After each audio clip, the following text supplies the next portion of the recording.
Well, the Heart Health Academy was created by physician's assistant Andrea Atcheson as a way to help people take control of their heart using reliable strategies and key lifestyle shifts. And this morning, Andrea is tackling a topic that many may suffer from and maybe don't even know it. So we're talking about polypharmacy. It's actually a term.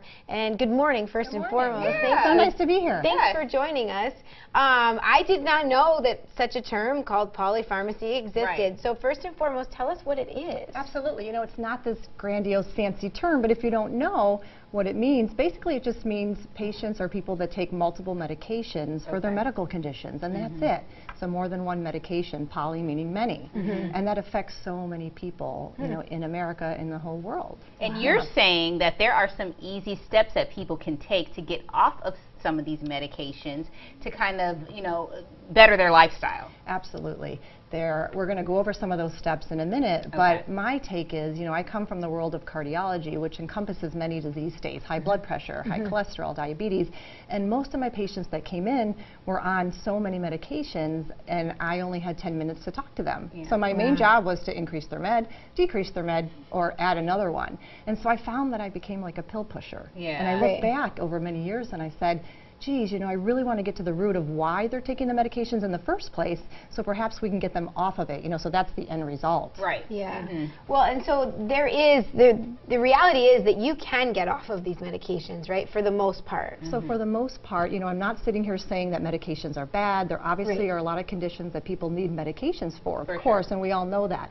But there are a lot of conditions like that I just mentioned that if you improve your blood pressure, perhaps you don't need your blood pressure medication. And how are we really going to do that? You know, we're not going to touch on that today, but it's basically lifestyle choices and changes with diet and exercise. I mean, it's not really rocket science what I'm doing, but I'm helping people and taking the time to educate them, and I don't have the time to do that in a 10-minute doctor visit. Okay. So these 5 steps. Okay, so what's the first one?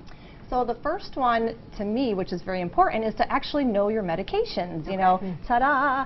We take all these medications, and we don't know what they are. We don't know how to say them, which is okay. But we don't even know, you know, maybe what that Lipitor is for, which is high cholesterol. So a lot of patients come in and they give me their list, and, you know, I go through it and tell them, you know, here's what it's for, but you have to know what you're taking in order to get off of it.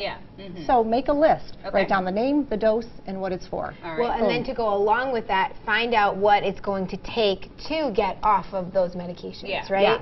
So know them and then discover what you need to know to get off of them. Correct, because if you don't know how to get off of them or what your goals are, and what I mean by that is talk to your medical provider, make an appointment and go in and say, what does my blood pressure need to be to get off these meds? You know, and granted, you have a method to do that. What's my goal? What's my goal of my hemoglobin A1C if I'm a diabetic? And maybe what is a good weight to be? You know, what is an ideal BMI that I need to be? So these are some things you can strive for so you know what to do. Okay. What else? The other one might be, so connecting with your why. This is a big one for me. So this kind of goes down to your heart.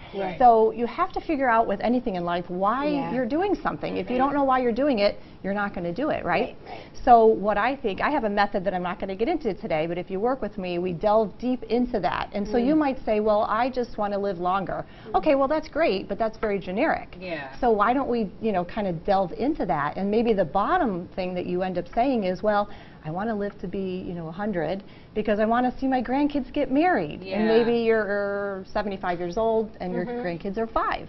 So that would be your reason. You know, maybe you want to be have less side effects, less fatigue, less dizziness. I just want to feel better. Get me off of some of these medications. Well, and one of, you know, I think these last 2 points kind of go hand in hand because you say, you know, you need to be held accountable, but you also need help.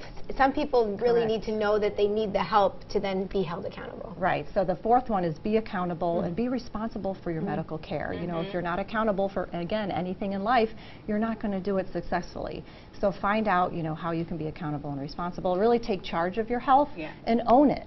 so you can improve it. And then take the first step. And take the first step. You know, always, if you don't take the first step, and that might be talking to your provider, hiring a wellness coach, you know, they can help you and guide you, and that's really what a lot of people need, just that guidance. That's where she comes along, and listen, if you'd like some help, maybe she can help you on your health and wellness journey. You could visit hearthealthacademy.com for more information.